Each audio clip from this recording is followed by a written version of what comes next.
don't think anybody has attempted this.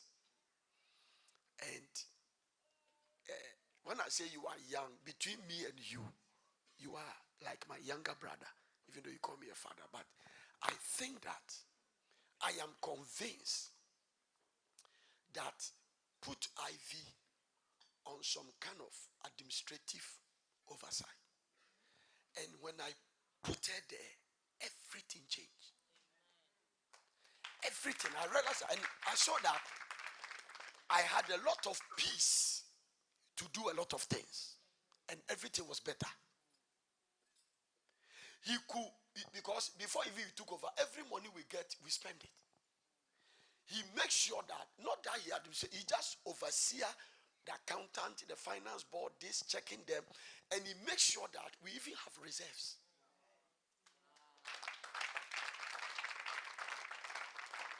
Now, but I was not looking to that exploit.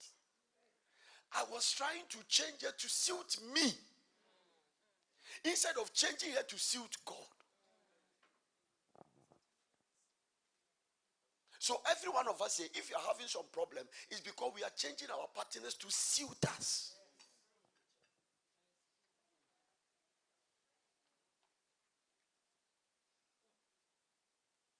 Hallelujah. You say you want to hear this, and you will hear things today. Listen,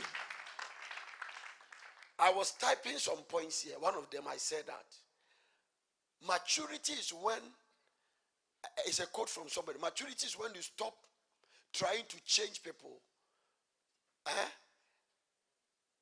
and instead focusing on changing yourself. It's a very good point. Maturity. So, if you are not mature, so it means that the point I'm trying to make is that some of us are so married, but we are not mature. The fact that you are 40 years doesn't mean you are mature. No. We can marry and we are not mature. Because, let me tell you something, I want to make a very strong point here. Marriage is not a gift of the Spirit. It's not something God, if you see me prophesy, it's a gift of the Spirit. But marriage is not a gift of the Spirit. And then you prophesy. It doesn't work that way. In fact, Peter said that we must dwell with our wives according to knowledge. And that is very huge. It means that you must have knowledge about that beautiful thing God created called woman. You have to have knowledge about it. And for things to work. Now listen, when we started marrying, I saw something in relationship that was interesting. You see, you start courting with somebody, dating. My dating was very interesting. Because you see, I saw my wife when I was preaching and she was coming. I was preaching in a church, in a convention, and she was coming. When my eye hit her, my message changed. Then I enter into ministration immediately. Now I had a fear. There was a fear. One of my greatest fear is to tell somebody I'll marry, the person will say no. I was afraid. Especially when the person is in the church. The subconscious will be like, when I see Evie laughing, I think that you will tell the friend that this guy told me you marry me now. And so, I that fear. So, the way he even proposed to her was a demonstration of my fear. Because when he came, I stopped the preacher and started doing ministration. I said, bring that lady, lift your hands, lay hands on her, fell under the power.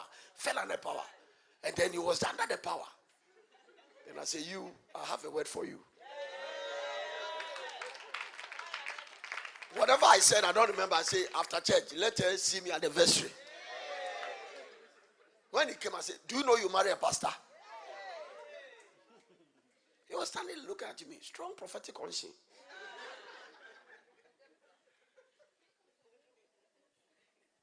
And you marry a pastor, it's not some pastor coming from it. The same pastor you marry is standing in front of you. Hallelujah.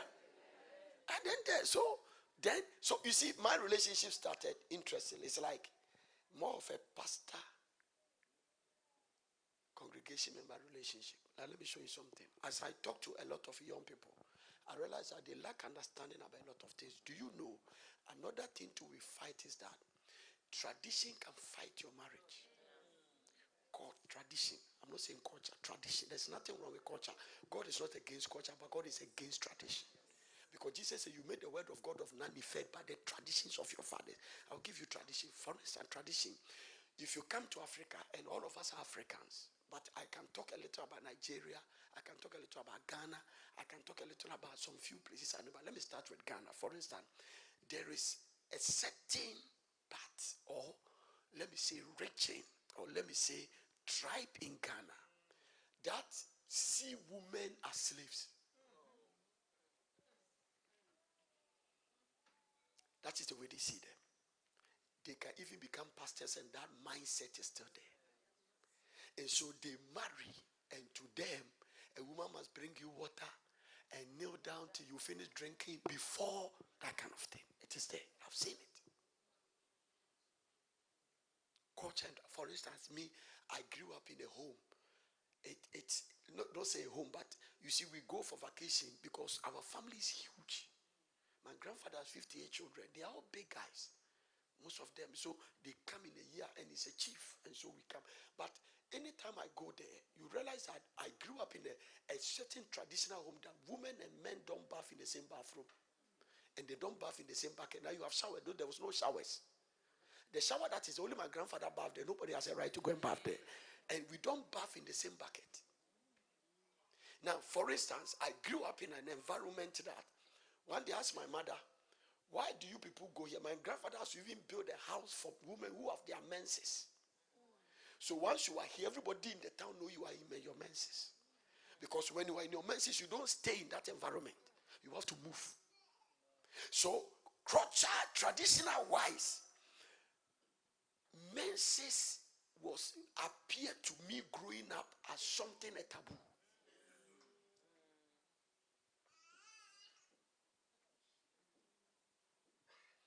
Now, and now let me show you a strong demonstration of it. One of my cousins, many years ago, we were going for a party. He was courting with a lady. The lady sat down, and it happens.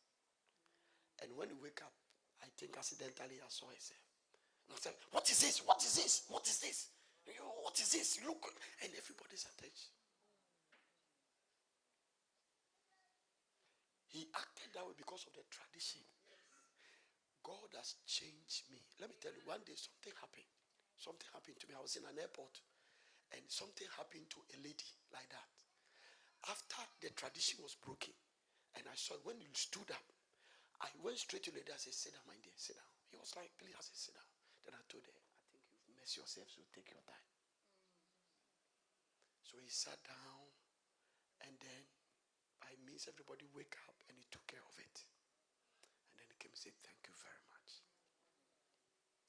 But if the tradition is there, a lot of you are sitting here listening to me. You may think you have broken the tradition. It's not broken. I'll just give you an example. It's not broken. That is why I started learning how to cook and all kinds of. My mother taught me how to cook because I don't have a biological sister. We have 4 brothers, and I'm the firstborn. So by 6 years or 8 years, I started cooking. So I cook. Anytime I travel with my wife, I cook. I think even when we came here, I cook. I think I cook. Did I cook? Yes. Wow. Last week. Yes, we were in some apartment before we came here. I did 2 jollof stew. And I did. Oh, yeah. It's true. She said, I cook. I cook as one day my son looked at me and said, Daddy, who taught you how to cook? I said, my mom. He's surprised I cook. I cook as a romantic demonstration for my family. Yes. And as I preach it, it started affecting some people. Some men learn how to cook. Because I come from a traditional background. As if when you marry, I mean, for instance, thank God for my mom. I grew up in a family, you don't tell what you want to eat. You don't say it's no. My mother, he's a headmistress. It's nonsense. You can't even say that. When you come, whatever is there, eat it. I grew up with that. You know, when I married, I realized my mama have a lot of problem with that. Because we are married. What are you going to eat today? I said, anything. I didn't know that it was affecting her. I said, where I grew up. One day my mom visited us and he went to see my mom. Say, Mommy, please, what can I cook for? So I call her. I say, anything. They say, I've seen where this generational case, this is where the thing is coming from. But I went to my mother. So he came to me and he said about it. I said, yes, let me go and find out why. Because I've never found out. I said, why is it that you didn't allow us to choose what? He said, because I didn't want you to disturb your wives. I said, why? Because I said, some of your uncles say, their marriage destroyed because they have to force their wife to pound fufu every Sunday. And it doesn't matter the situation of the woman, he can't do it. And so my mom said that when you come, whatever is there, eat it. Number two, my mom didn't train us for anybody to serve you food. The only thing is that we are 4 boys.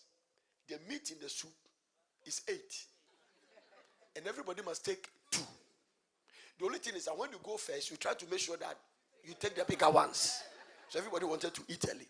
But the culture is that you go to the kitchen, you take your rice, and then you take your stew, you eat. And that's it, you go. Up to date of our marriage, most times I go to kitchen to serve myself food.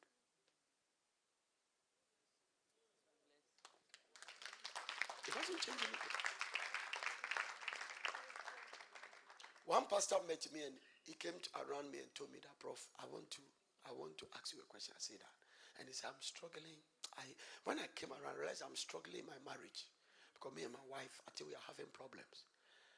And he said, he asked me some few questions and he wanted to get an answer. I told him, I said, when I listened to him, I said, because you have tried to be a pastor at church and a pastor at home. He said, I don't understand. I said, it doesn't need explanation. It's a statement. So he said, if you say that, who are you at home? I say, I'm a pastor at church and a husband at home. It's not the same. It's not the same. A lot of pastors whose marriages are destroyed, they are still pastoring their family at home. Do you know pastors at church? People meet you. Let me show you the psychology.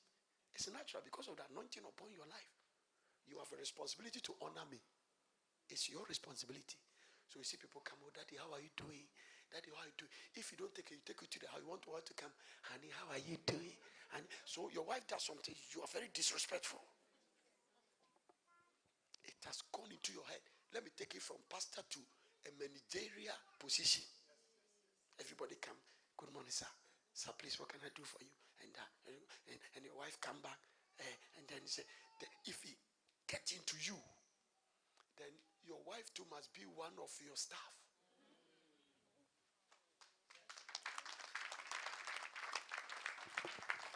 Why are we talking like this? It must work. The fact that you come to church wearing the same dress does not mean your marriages are working. Let me tell you, I'm telling you. A lot of the marriages in a charismatic church is not working. I can tell you that a lot of the wives, they are not happy. But who do they can't complain. So some of them are not really living, they are surviving.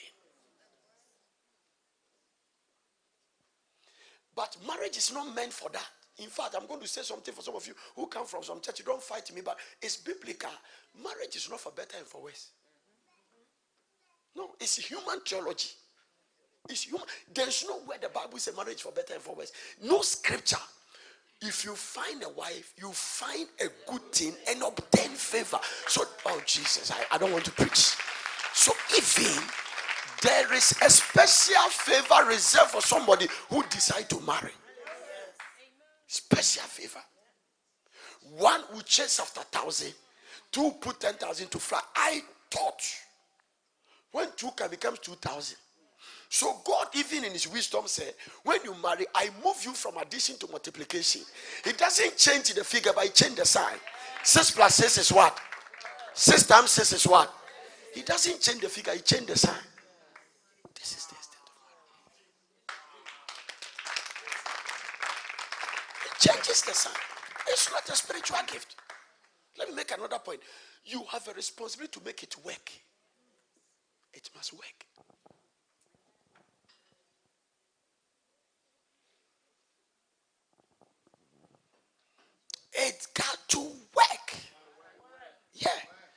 make another point here before I make a major point. I am Ashanti Achim because my father is an Ashanti typical, my mother is an Achim. My wife, mother is Infante. He grew up in Kikos, went to University Primary and grew up. His father is a Gan Portuguese. Because my father's grandmother, when I saw her, she looked like a half caste. His father was those Portuguese who came to colonize. I think they fire his great grandmother and then that thing. And so that is the angle. Now watch this. When I married my wife, when we started, let me say the first maybe 6 months, all the food my wife was cooking, I didn't know how to. I've never eaten it. For instance, there's a food called Fante. I've never ate it. Now I realized that when he's doing contomere stew, if it's using red oil or fried oil, they put it there, the Fante way. Where I come from, we don't do that. The Kobe, we put it on. Yeah. Oh, this is the one I wanted. Though it's not this thing people have lined up here. No, when the ampesi is there, you put the contomere on it. Just before he gets to the end of the thing, then you take it to the Iwa, you start grinding, so that all of them will arrive at the same time. Can I get some people here? All of you have become white people, so you don't understand what I'm talking about. Now watch this. So, sometimes when he's trying to do, I say it's not necessary. Just grind the Kobe. But you see, my mother has trained me in a way that everything eat. I was eating Fante, closing my eyes. You can have just say it's very nice. So tomorrow do another one. That's what it is. Do you know something? The marriage bar is very high. We don't even understand. And let me bring you there. Husband, love your wife as Christ loved the church. The day God opened my eyes to that thing, that is the day I told my wife, listen, I have been very naughty. The way I've behaved, I didn't even understand the scripture. No, love is not sex. No. If love is sex, nobody will practice prostitution. Sex is not love. The fact that a woman is giving you sex does not mean he loves you. No. There is a way you create. Now watch this. This is what we don't want to do. Look at the bar where God left it. So before we talk about marriage, let's talk about the church. Us. That all of us here, Christ has not rejected us. With adultery, fornication, lies, stealing meat from soup. I hear there's a couple. The woman was doing soup. The woman stole meat to go and eat it in the toilet. And the man to steal. Both of them met there. Still. Thief man. Both of them, they were there.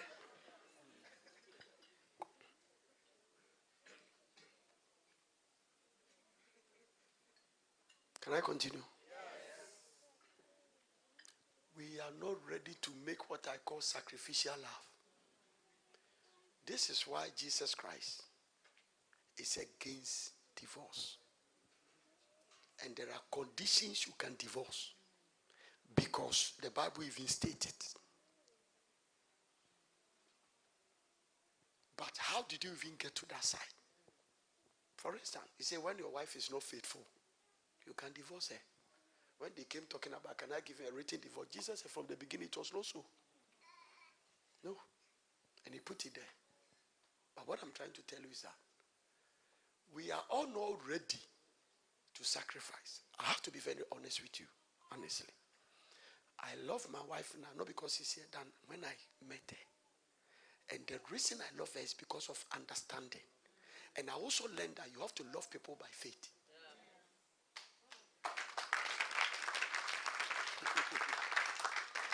Can I say that again? You have to love people by what? By faith.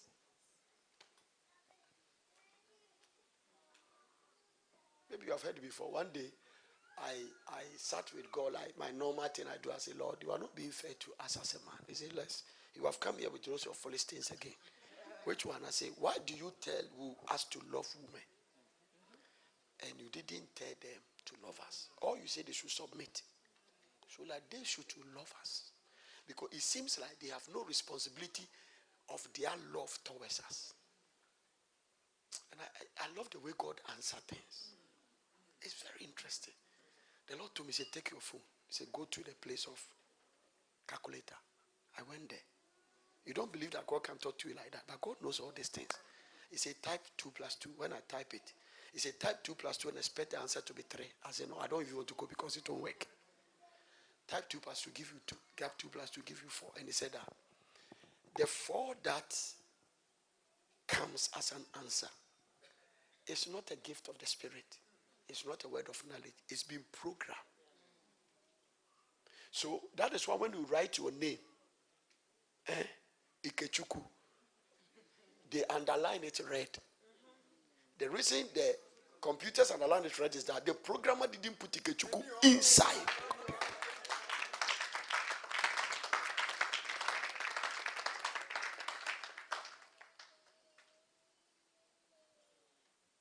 And so this thing, it can only give you what has been programmed inside.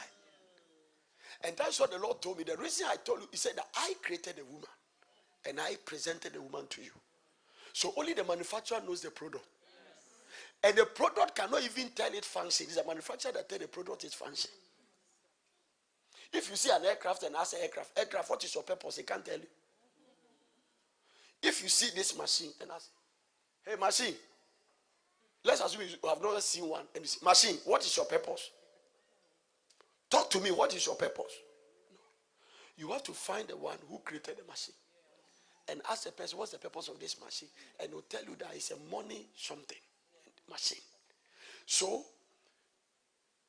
the one that created you is the one who can tell why he created you. And God is saying that. And that is why God told me, women are like computers.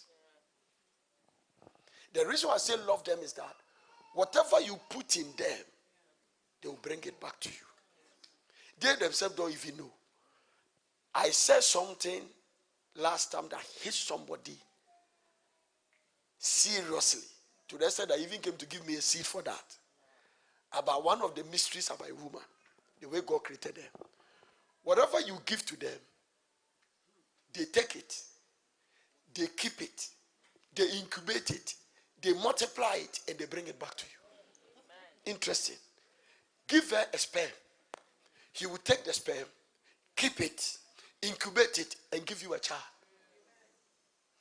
Give her groceries. He will keep it, go to the kitchen, and give you jollof. Give her trouble. He will take it, incubate it, and give you demon. Or devil, whatever you want. So anything you give to a woman, he has the power to take it, incubate it, multiply. So listen, if you see a woman behaving some way towards his husband, that is what the man has given him. I think you are not ready, so let me close with this one. Because I saw that all the men's face has changed. Oh, how difficult it is to handle the truth.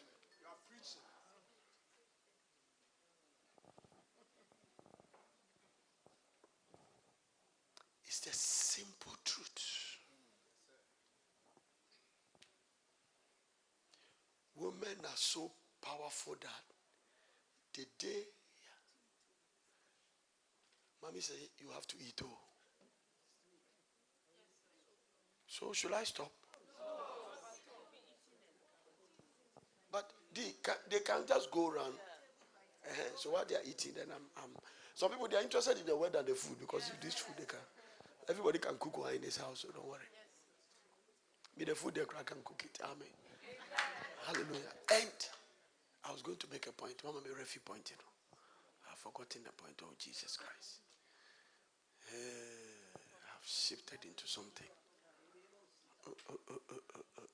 Holy Ghost, bring it back. Amen. I was going to make a very powerful point. It was strong in my spirit, but I don't know. Sometimes, because we preach a lot under the influence of the Holy Ghost. Sometimes when an interruption, that is why I told you people that whether you have to go eat first, so that when I start, you don't. But anyway, Lord, what point was I going to make? No, I know that you give a woman this, he multiplies it and bring it and just give it. But I finished that point. I was going to make another point. Hallelujah. And about to have your wife multiply wahala and give it back to you before. Amen. So I was saying that a lot of the troubles, do you know something? Let me tell you something.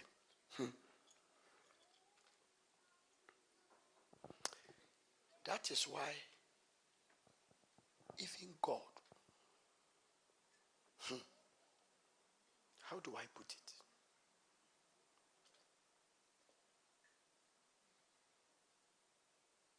When we read the Bible carefully, you will come to the conclusion that as if the Bible has not even been fair to women. That's another point. Because when I made the point about the men, the women, the men, when I made the point about how they multiply and could be, the men were happy. But let me descend on the women too. Do you know there's a punishment for a woman who has committed adultery? There is no punishment for a man. It's in the law. And it traveled. It was the greatest test of Jesus' assignment on earth, not to go to the cross. They caught a woman in the act of adultery. The Bible even didn't say they allowed her to dress. They brought her to Jesus. So when they went, they separated them and they brought the woman, standing before Jesus naked. And they quoted the scripture. This is the most dangerous state you can ever put. They quoted the scripture and said, the master, Moses' law says such a woman must be killed. What do you say? You see, it is the only question it took Jesus time to answer. Jesus Christ will answer a question back by this one. Boom. Because it was a face-to-face encounter between grace and law. If Jesus allowed the woman to be killed, he has failed in his assignment. How do I also defend the woman without affecting the law? Because I didn't come to condemn the law, I came to fulfill it. So in an attempt to say, let the law go to her, you have also failed. So at the end of the day, I must save the woman and also defend the law. What a situation. So you are standing between it. This is the dispensation of the grace. He is championing the grace dispensation. Moses championed the dispensation of the law. Elijah championed the dispensation of the prophet. And Jesus is championing the dispensation of grace. That is why the three met in the mountain of transfiguration. Because Jesus couldn't have finished assignment without meeting the forerunners, the law and the prophet. So three of them met on the mountain of transfiguration. And so you can't condemn Moses to rise into grace. Because whatever Moses also got, he got it from God. So you didn't come to condemn, you have to fulfill it. How do you also, because your assignment, grace is unmerited favor. The person has done it all, and grace also moved it. Another brother called Mercy. When they are moving, now Mercy said that you are supposed to die, but Mercy said no. So Jesus has to make sure he defends grace and also not affect the law.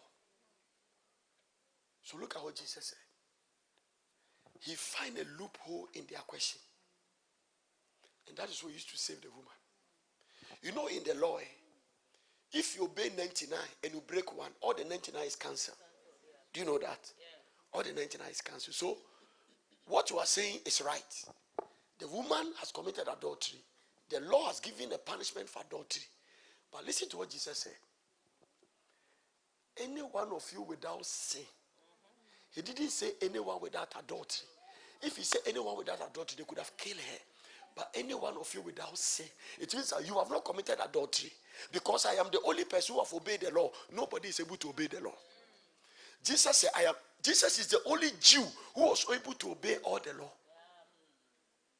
And the moment he said anyone without sin, their convictions start and everybody start dropping.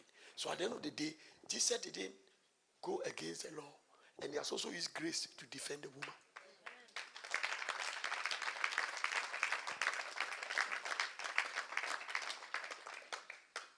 Hallelujah to Jesus. I said hallelujah to Jesus. This is why every woman must be careful. Every woman. One lady came to me and said, Daddy, husband commit adultery. Sometimes I see condoms in his pocket. It's not that men are not chasing me. I just want to reiterate. I say, you are a fool, madam. Culture will not forgive you. Tradition will kill you. Society will not forgive you. The stigma and the label they will put on you, you might not be able to remove it for the rest of your life. Stay pure for Christ. Because what about the day you are going to commit adultery in the name of trying to punish your husband? The trumpet sound for rapture. What would have happened?